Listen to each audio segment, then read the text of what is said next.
and that's because of you. So what I'm a double vaxxed person standing out today talking to you. Now those vaccinations, they are on you. You made me get those vaccinations as a teacher. Now, I'm not saying I wouldn't have never got these vaccinations. I might have. But I like to make informed decisions. And there was not enough information around for me to want to get vaccinated. But come November, you decided to put a date on it. I had to get that first jab. Otherwise, I lose my job. Then come January 1st, I had to get a second one because I had to stop working with kids. Now, Jacinda, I love working with kids so much. That much so, my friend ended up booking my vaccinations for me, walking me, holding my hand, dragging me in to get that vaccination because she knew I love working with kids. Now, I got that second vaccination and I ended up having an anxiety attack during my 20-minute wait time that you meant to have. So I ended up walking out. Not one person came out to actually check if I was okay out of that staff. My friend came out and sat with me. Now that anxiety attack went on for a week, Jacinda. Has anyone ever experienced a week-long anxiety attack? Like that, I definitely have it. Like it's not normal for an anxiety attack to last a week, Jacinda. Apparently it is if you get these jabs though. So figure. Same as heart attacks and strokes. Everything else is normal now. And at this point, I'm still able to work because I did the first two. And then I get told, you need a third jab. This broke my heart, Jacinda, because that second jab made me feel so sick, so anxious, so scared, that I broke down and cried for a whole day long. I could not think, did not know what to do. I was freaking out. I did not want that third jab. But I love my job. I love working with kids. Working with kids is amazing. But it was a jab again.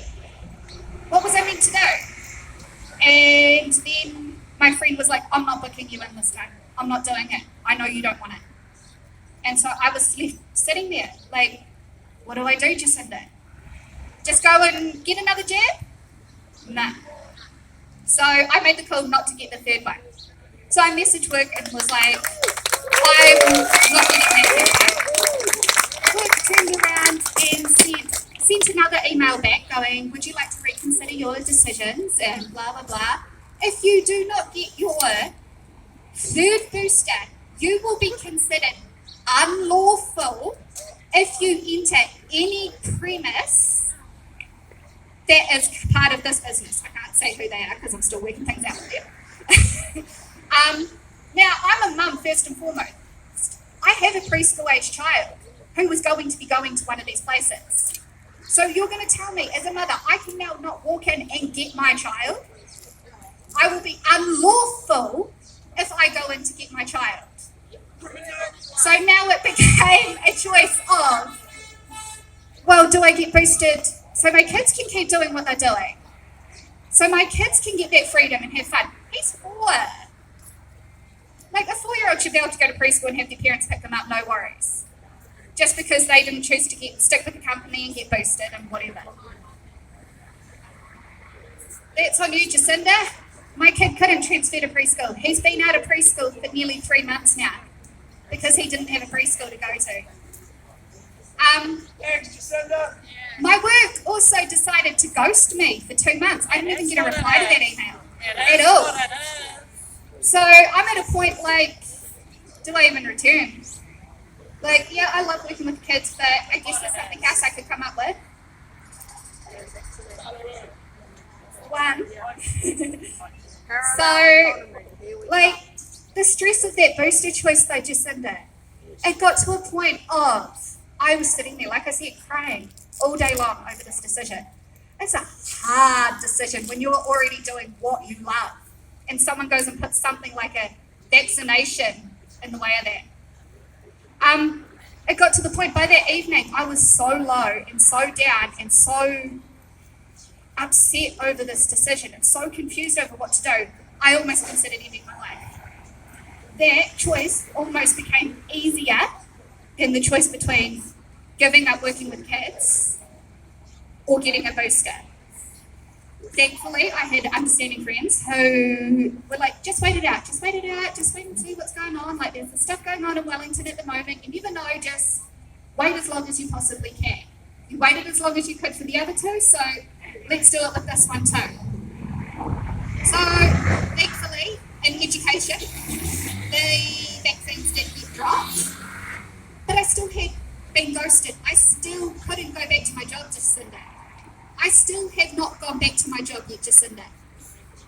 And all these kids are losing teachers constantly. There's so few teachers. Kids are staying home from school. Kids aren't able to go into preschools. The rules and settings in preschools is just absolutely ridiculous, to be honest, Jacinda. I don't know if you've been in a preschool as a person recently, Jacinda.